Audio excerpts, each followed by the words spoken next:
الكهف، ذلك المكان المظلم والموحش، ذلك المكان المليء بالحشرات وربما بالعقارب والحيات، ذلك المكان الذي نستصعب أنا وأنت أن نقف فيه لدقائق، ولكن الله سبحانه وتعالى يقول لأهل الكهف: فأووا إلى الكهف ينشر لكم ربكم من رحمته ويهيئ لكم من أمركم مرفقا. يجد لكم الحل وتؤنسكم الرحمة في ذلك المكان المظلم والموحش. فلماذا لا نحسن الظن بالله؟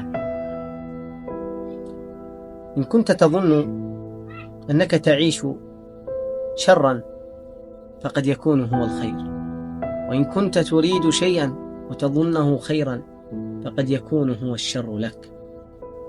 الله سبحانه وتعالى يقول: وعسى أن تكرهوا شيئا ويجعل الله فيه خيرا كثيرا.